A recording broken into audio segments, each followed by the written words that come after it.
You're now tuning in the Pop and Chant podcast. Once again, we're back. Good morning. What's good, son? How are you? That's my Pop. That's my champ. It's good. How you feeling, Pop? I'm good, man. I'm good. A little tired if I'm doing nothing. And you still doing the podcast? Yeah, we still here, man. We still doing the pod, man. We still here. I'm good. Just, there's just so much to do. Mm-hmm. Just one of those days? It's one of those days, man. Just a lot to do. You don't know where to start. You know what I mean? But I'm up. I'm vertical.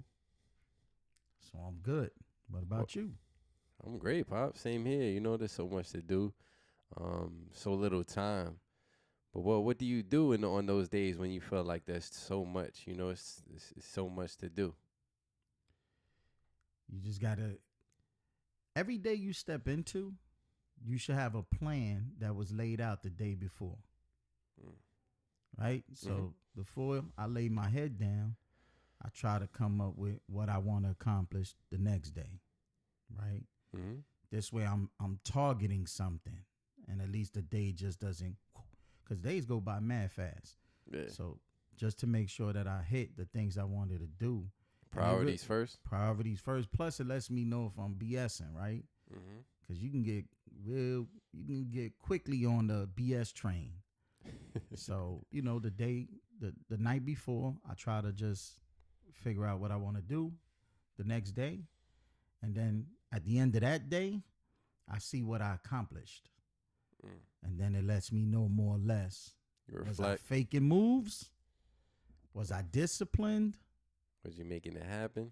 Did I make it happen? So that's what I try to do. That's what it looks like for me. So with that being said, there's a lot on the books today that needs to get done. So oh yeah. What I was gonna say, because a lot of times we tell ourselves, oh, we don't got time. Like we don't got time to fulfill our dreams. But we got time for social media. We got time for the games and the lollygagging and just talking, just wasting time, so to say. What would you preaching say? Right now? Yeah, because we all I'm including myself. I know I'm not exempt to this because we all have fell victim to this mentality of just holding we don't got enough time. The excuses, cause we tend to make excuses. Well, that's why it's so important to be disciplined, right? Because when you're disciplined, you're gonna do stuff even when you don't want to do it. Just like right now. Like right now. You dig? Yeah. But because you had it already on the agenda, even though you didn't want to do it, you gotta make it happen. And normally when you do that, man, it ends up being even better than you could have even made it if you had planned it and been prepared for it, right? But I agree with you fully, bro. We always have time. Time is not the issue. Time is never the issue. If you opened your eyes, you got time. It's what we do with the time. That's the issue, right? Because in my business, what I do for a living, right? I sit in front of families every day and I chop it up with them, right? And one thing we do discuss is time, right? Because I always put time on the table because we tend to put off things that we could accomplish now for a future that's not promised to none of us. None of us have a crystal ball that's letting us know, yo, you got 5 years. You got 40 years. We don't know the time we got. But we've been conditioned to put off what we should be making happen now. Well, I'll do that later. I'll do that, tomorrow. Tomorrow, whenever. Tomorrow ends up what's the line? 20 years later. What's the line, though? I got time. So we put it off. And we hold it for a future we're not guaranteed we're going to walk into. So, as I've gotten older, it's become a lot more evident how important my usage of my time is. You know, at 53, I've got more years behind me than I realistically got in front of me. Mm-hmm. So now, because that's the case, Bobby, pay attention to time. Urgency. It's more urgent, right? So that's crazy. But time, you know, what I've learned about time is what's most important is what we doing with it. You know, make every moment count. Second, minute, hour, day, week, month, year. Make it count, because you're not guaranteed to have one, right? Mm-hmm. Then what's also crazy is, think about this. If a doctor was to tell you, right, yo, G, you only got a month to live, my man. How much importance do you now put on time? Definitely more important than I've ever put it in my ever. You know, like it's gonna be crucial. Every second, every moment is gonna be very important because I only got a few left. You know. So then, time now trumps everything. Yeah. If 34 years of my life done passed by quick, what's a month? What's a month? Ooh. I know what you mean. Yeah. My guy, I got 53 and I'm like, yo, I could still go out there and bowl with the 20-year-olds like I'm 20. I could still swing that bat, go catch that football. Yeah. I'm dreaming like Christopher Williams. But think about it. What's crazy, Poppy, is this. As you get older, stuff slows down. So you're able to focus more on what's important. And you know what I realized? When was it ever guaranteed to me that I was still going to be around? When I was putting off things for tomorrow that I wasn't certain was going to come. That's never been the case. Right now, it's not the case. So I don't need a doctor to tell me I only got a month to live. Because I might not have a month. I might have a day. That's true. What's your saying, Papa? Like, live life, like, live today, like it's your last day, right? We should wake up in the morning and take full advantage of that day, of that moment, because we're not sure if it's the last one we got. So love on those you need to love on. You know, do the things you want to do. Set up the things you want to do, right? Plan, but put it in motion. You know, we all dream, but if we take no action, it remains a dream. So we got to just keep it moving. So, you know, time is, man, it's on the clock for the kid now. You know, I try to, you know, at 53, they say an average man lives to 74, right? That means I got what? 21, right? That's assuming that physically and mentally I'm going to be good money. Yeah. So knock off a few years from that, right? Yeah. Now that's all to say, who the hell knows if I'm here tomorrow? Yeah. So that's why I always tell myself, I always tell you guys, live, man. Don't exist. Live. Live, man, because at least when these eyes close, and they're going to close, we all got that ticket to the dirt nap. That's the inevitable. We all going to take the dirt nap, son. What did you do when you was awake? That's true. That's the $1 million question, right? Yeah. That's the $1 million question. You know, I heard a guy say one time, I believe it was Miles Monroe, great preacher. Yeah. That he once said, you know what's the most valuable land, basically? That's on with the richest soil. It's the cemetery. Because so many people went into those graves with all their dreams, their wishes, everything they wanted to accomplish, you know. That's crazy when you think about it, guy. I'm 53, you're 34, Bobby. Talk to me right now, right? Today, Pa, we're going to have a Gable conversation. I'm shutting up today.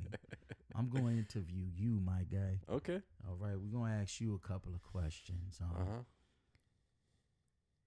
At 34 years old, Yeah. right, do you feel like you've accomplished all you wanted to accomplish? Do you feel like there's so much more you want to accomplish? If you were to take a snapshot of where you are right now, where would you say you are? I'm a lot further than where I once was, so I'm happy and grateful for that. But I definitely haven't accomplished all that I need to accomplish. You know, I'm just getting started. You know, like timing is everything, and God's timing is better than my timing. You know, I can't look in the past and like, oh, dang, I didn't do much. They say,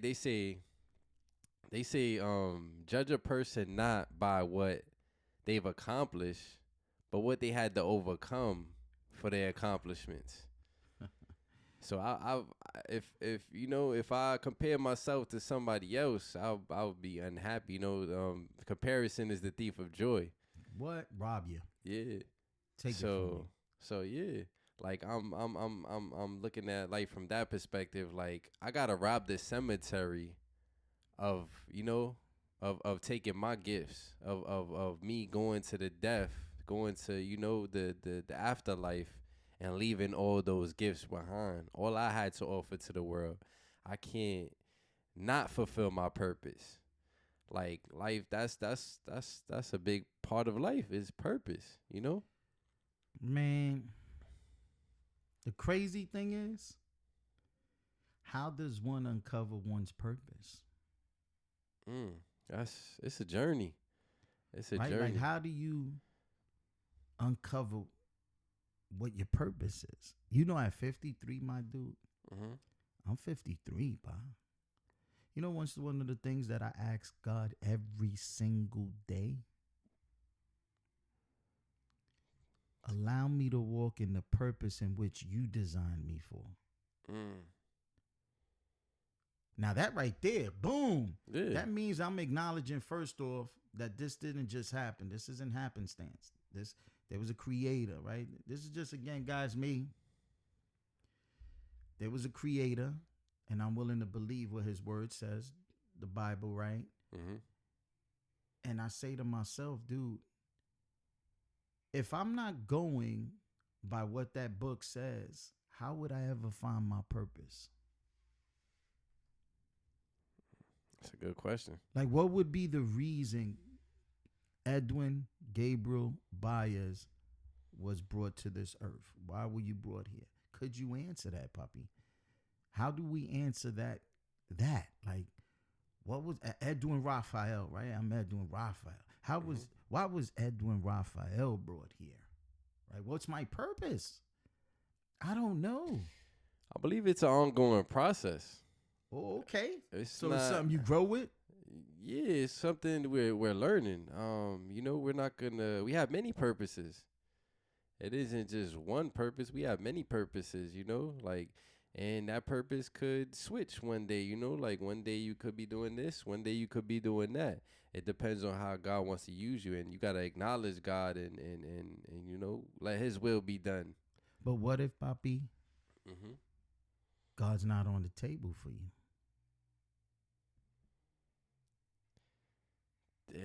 I don't see no purpose without God. I don't see no structure. And that's what I struggled with. Yeah.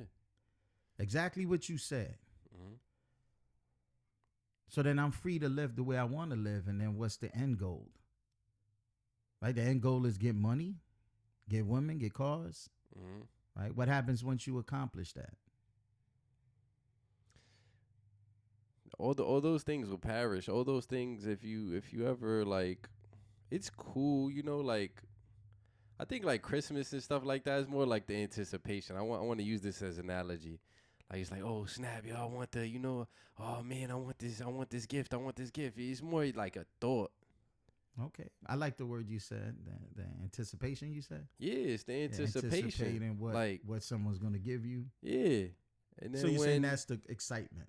Yeah. Okay. It's more of a follower, like an anticipation type of thing, because once you get it, I mean, it's cool. Like it's it's probably gonna sit there in the closet or Well, you get know? some joy out of it for some time. Oh, of course. I'm not And trying to. then- I'm not trying to like totally dismiss it, but I'm saying the thought is more powerful than the actually having it. Yeah, I agree with you. I agree with So you. once you get the Benz, once you get the chain, once you get the whatever, it's cool. But what next? That's okay. All right, now we're cooking. That's my point. Like, what next? Yeah. That's why so many times I think I see so many people that we see have that Mm-hmm. in abundance, right? Because we all have it to a degree. It may not be to the degree that we want, right? Mm-hmm. Right? I have a Benz, you have a Bugatti. Yeah. You know what I mean? They're both gonna get us where we want to go. Yeah. But if my target is the Bugatti and I'm rocking in the Benz, I still got something I'm rocking for, right? I'm trying to get there, right? But all right, old boy that got the Bugatti, where he going? You know what I mean? That's when you accomplish and make all those things that we were chasing come to reality. Now it's on the table. Mm-hmm. What makes you tick? Yeah. Goes back to what's the purpose? Yeah, what's the purpose? You know? Absolutely. So now that you're 34, you feel like you've moved the needle, Yeah. right? You've grown. You're a lot further than where you once were. What are you looking to accomplish? Like, what does G want to be? What does G want to be known for? What do you want to leave behind? Like, I want to know that I added to the world and didn't just take. I just wow. Yeah, like I don't want to be subtraction. I want to be an addition. I want to be a dang, what's that word? A asset. I don't want to be a liability. That's me. I want to tell the world about God and what he's done in my life, Like I couldn't have done all these things that I've done without him, So I want to spread the word, just like you said, like all these things, like they don't heal you. They don't give you love. They don't, they're items. They're, it's cool to have. I don't want to, like it's cool if you have ambitions and things of that nature. It's cool to want these things, but first and foremost should always be God, because that's the only one that can heal you, give you that peace that surpasses understanding, to really truly show you what love is. I think, and again, I agree with what you said. I think that all of us at one point or another come to a realization that there has to be something else than what's placed in front of us, right? So there's more than what meets the eye. There's more than what meets the eye, right? I think everybody has had that revelation, and if they haven't yet, they will. Yeah. Right, where they say, okay, I've done this, I've done that, I was able to do this, do that. Mm-hmm. I was able to buy this, I bought that. Okay, now what? Right? Yeah. I think everybody gets there. Different scales, different levels. Yeah. Right? Depending on where a person finds themselves with the money, right? Mm-hmm. But money to me, one thing my old man always used to remind us is that money's not to be worshipped. It's simply a tool. And what is it truly, truly a tool for? To have fun. Mm-hmm. To have fun. To live life. Just to live. But once that's done, there's got to be more. So that's why even at 53, I say, what's my purpose? Like, I know what I would like to leave behind, and that's what I think I focus on more now. I would like to be remembered as somebody that was genuine, right? That didn't tell you what you wanted me to tell you. I told you what was real Needed, and what was needed, right? One that respected, you know what I mean? Even if we go back and forth, but I'll always respect your opinion, your thoughts. That doesn't dictate whether we're cool or not. Yeah. You know what I mean? Yeah. And then just that I was there for who those individuals who I express my love to. Right? So I don't want my kids, my wife, my mom, my brothers, my nieces, my nephews. You know, I don't want nobody to ever feel like I let them down. Like, yo, he wasn't there when I needed him. You know, that I was available. I think that would be beautiful.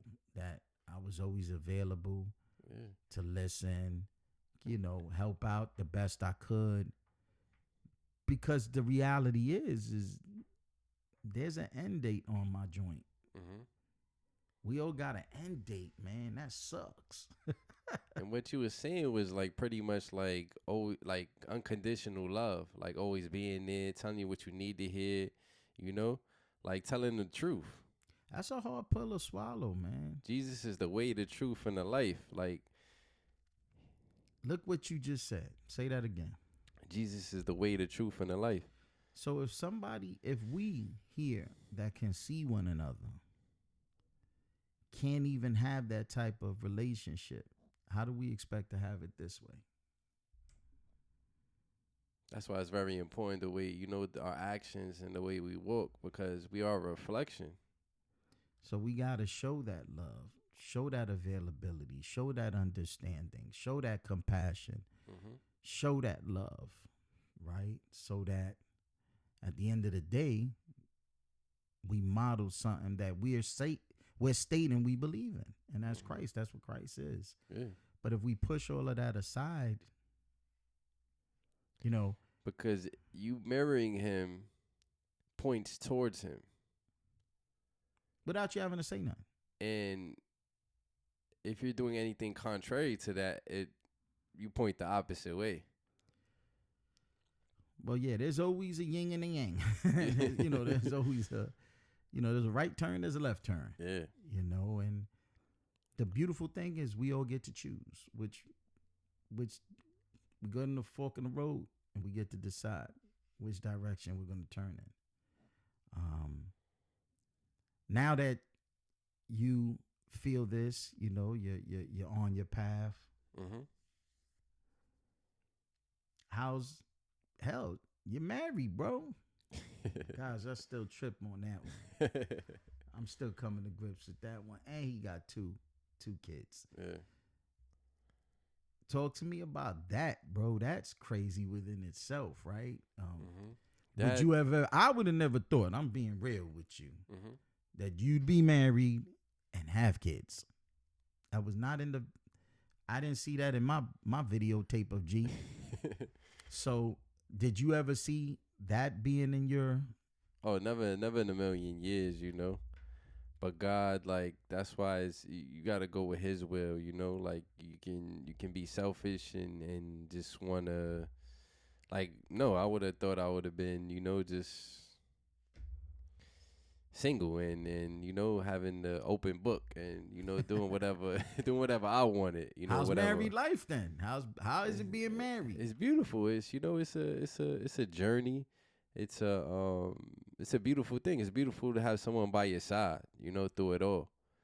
That, you know, that's never gonna give up on you and that's gonna be there. Doesn't mean it's gonna be perfect, you know. Things are gonna go left from here to here, from here to there. But knowing that even when they go left, you know, still gonna have somebody there for you, your partner, you know, your confidant, your spouse, whatever you wanna, you know, consider that. That's your rock right there. That's your everything. You know, like when pretty much no one else is there, who's gonna be there? You know, like who's there most of the time is your spouse. Yeah, like, significant other. Because even parents, we leave home, right? We leave. You know, it's crazy because that, like we spoke about before, is probably the one individual that should know you most, right? Is your wife. And I just remember grandma saying always make sure she fears the Lord. Make sure she yeah, she been saying that forever. Yeah. But you know, you married, bro. That's crazy. I think about that at times. I'll be like, yo, my son's wife, and like I'm like, oh, he's married, you know, and married life is it is. Yeah. You know, And it's always gonna be. I think it's a great way though as well to like, okay, you have a significant other, right? Mm-hmm. And during that time, that building of that relationship, right? As you grow, they grow, Yeah. right? So y'all both growing, you're both learning. Yeah, from each other. You know, you learn how to communicate with each other, right? You learn, hopefully, how to make this individual happy, how to show them, you know, that they mean something, and you know how you're honoring them. Isn't that very similar to how we should have our relationship with God, with Christ? Yeah. Right? It should be something we spend time with. Because marriage is a commitment. And that's what should be your relationship with God, is a commitment. It's like there ain't no way to go. There ain't He's no there. walking away, right? Yeah. So you feel like it's like a way to look at here on earth Mm-hmm. what he wants, right? So you get with somebody and that relationship has to grow, and you have to, you know, it's a lot that goes into that. The understanding, the growth, the learning, the being there, the support, you know. And those are all the things he is. Yeah. You know what I mean? So imagine when we're struggling to do it this way. Mm-hmm. How hard it must be to get it right this way. Yeah. Right? So if you can't get it with your significant, the one you say you love that you can see, right? That you have constant communication with. You see them, you touch them, you know, it's as real as it gets. If you can't get it right there, or unwilling to get it right there, that type of relationship, that type of, you used a great word, that type of commitment, then what is the likelihood that you'll be receptive to get it right this way? Yeah. To believe in something that blessed are those who believe and don't see. You don't see. Yeah. So that becomes even more of a challenge, man. Like, what? You know, woo, I don't, man. That's why the devil loves to play with your sight. He loves to, you know, to get you to think of your current situation or what you've been through or things of that nature, because he definitely don't want you to walk in faith. No. His sole purpose is to kill, steal, destroy, right? Christ's purpose was to save us, right? So, I mean, it's when you think about, at least when I think about, rather, life in general, you know, a lot of times I try to stop from saying life is short and really saying life is precious. Yeah, our wording is very important. Yeah, so I try to, now life ain't short, life is precious. You know, because if I keep in the forefront of my mind that life is precious, then I see it for what it really is, and I try to get the most out of it, right? I try to squeeze all the juice I can get out of it, right? Because I see how precious it is, right? And it is. Because again, we don't have the clock. We don't know when the buzzer's gonna ring. So it's precious because every moment I wake up, man, that's a moment. That's a moment. And when something's precious to you, you don't play with it. You cherish it. You cherish it. You love it. You hold it. Yeah. You know, you protect look at it a different way. Oh, yeah. You protect it.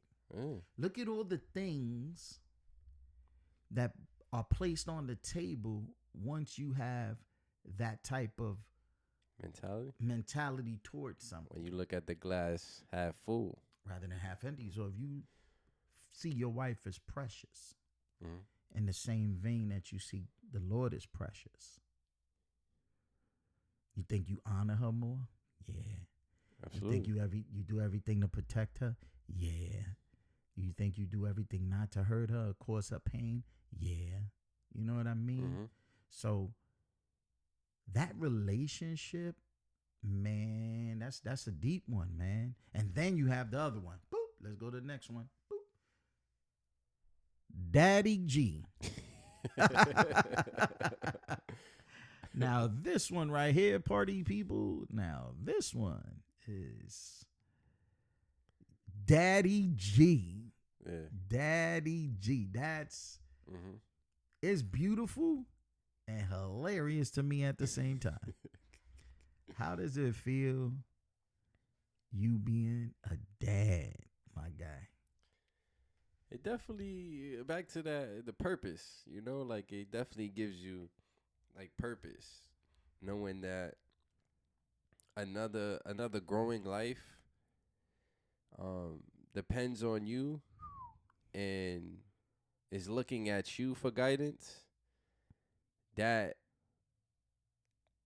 I know it would look at as more as pressure, but it gives you the sense of I gotta steer them the right way. I gotta be there for them. You know, has it changed? Has it now that you have the lens of a dad? Of course, you still have a lens of a son, but you have a lens of a dad. Yeah. Has it changed some of the things you may have thought about in the past? You know, because everybody thinks when we're young, we think being a parent is easy as all could be. Man, and then when you have multiple kids, you're juggling multiple personalities, multiple situations, because one's gonna need something different than the other. One communicates different.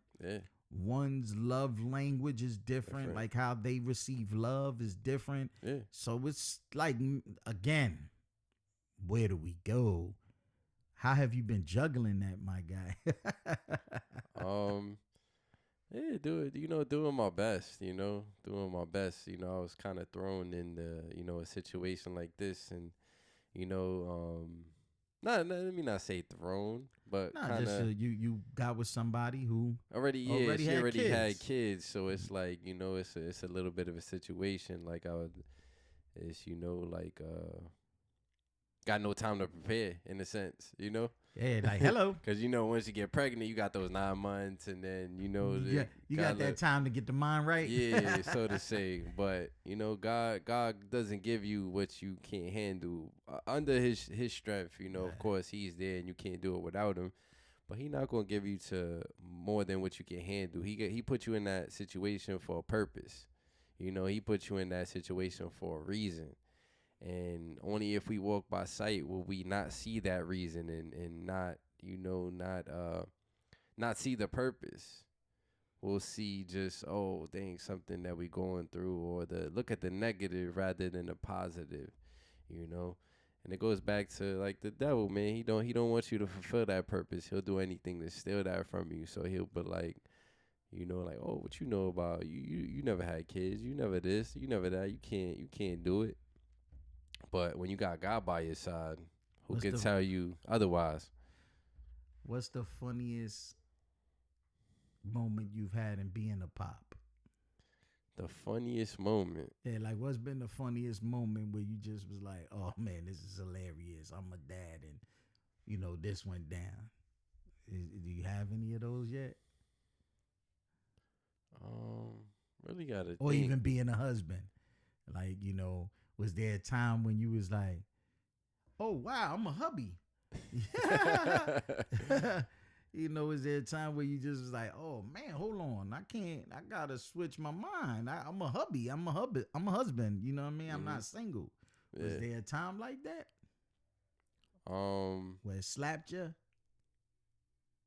Yeah, because you get into arguments, and then before we done broke up a couple times, but then like you kind of especially me, I was already like prone to, or like already on that type of time, like, oh dang, like probably just bounce, but once you married, ain't no bouncing. So I don't know if that's really a funny moment, but it's really like, it's like, yo, like you can't, there's no turning back. So it's like you're in it for the long haul. You're in it for the should be in it for the long haul. Yeah. You know what I mean? Sometimes you just need a woosah moment. You know what I mean?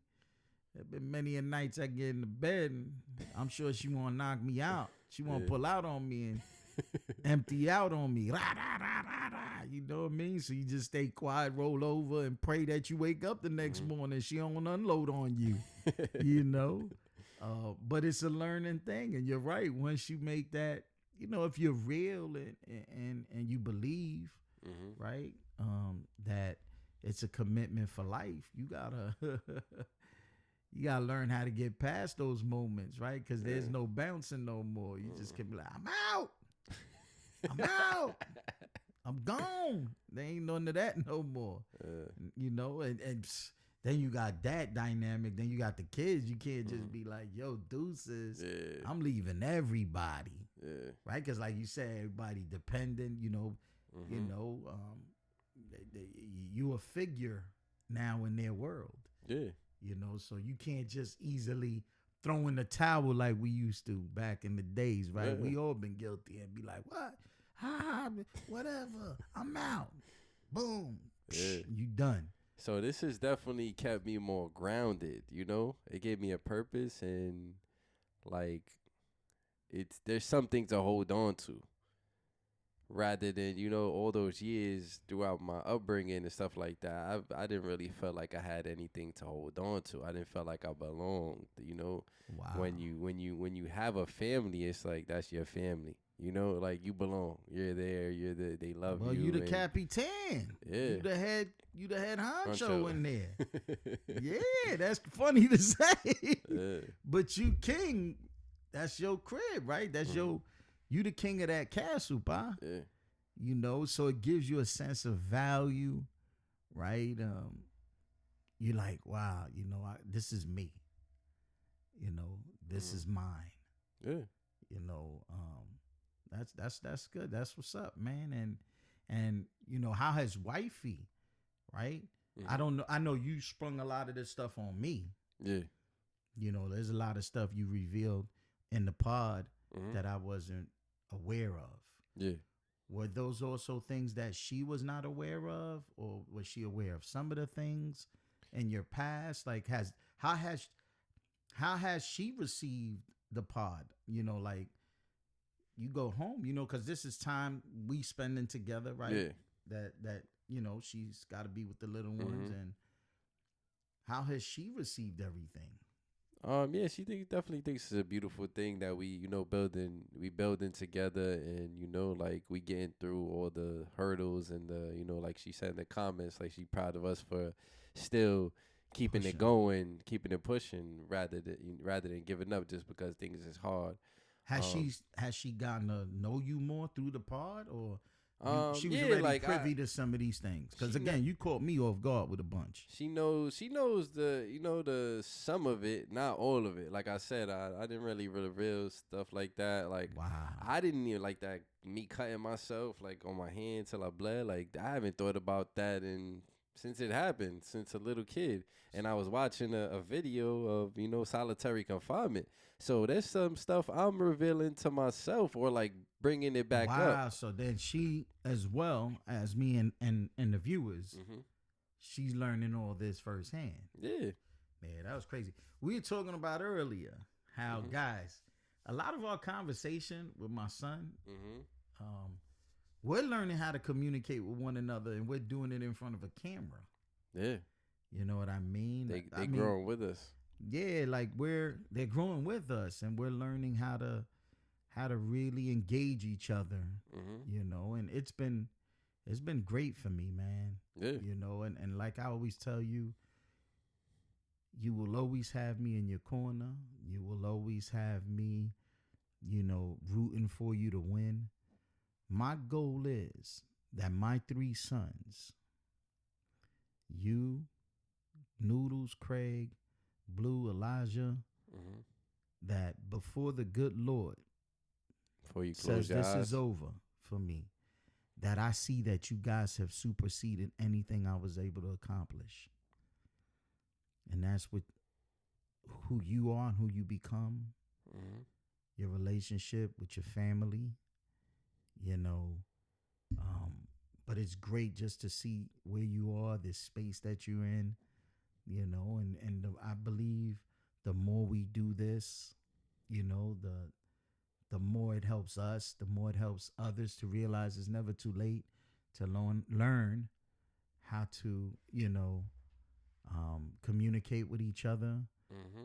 Like I told you, there's no right, there's no wrong when we're discussing how one feels. Right? You have the right to express how you feel. Now, whether that makes it right or wrong, that's a totally different ball game. But everybody should have the right to open up and feel free to say how they feel. And I see that in you now. I see you a lot more, receptive to conversation. Like you don't shy, you don't go in the corner. You're not quiet. You engage more. So all praise is due to the Most High, but I also want you to acknowledge that, you need to pat yourself as well on the back. Appreciate you, because you're the one putting in the work. And good Mm-hmm. job, Papi. Appreciate you, Pop. Yeah, like it goes back to the beginning, like we were saying, like you said, Miles Monroe, like says the richest soil is in the cemetery, because a lot of people go to their death without fulfilling their purpose because of a fear, a fear of success. What if I do it and I don't know how to handle it? Fear of failure. Like what if I fail?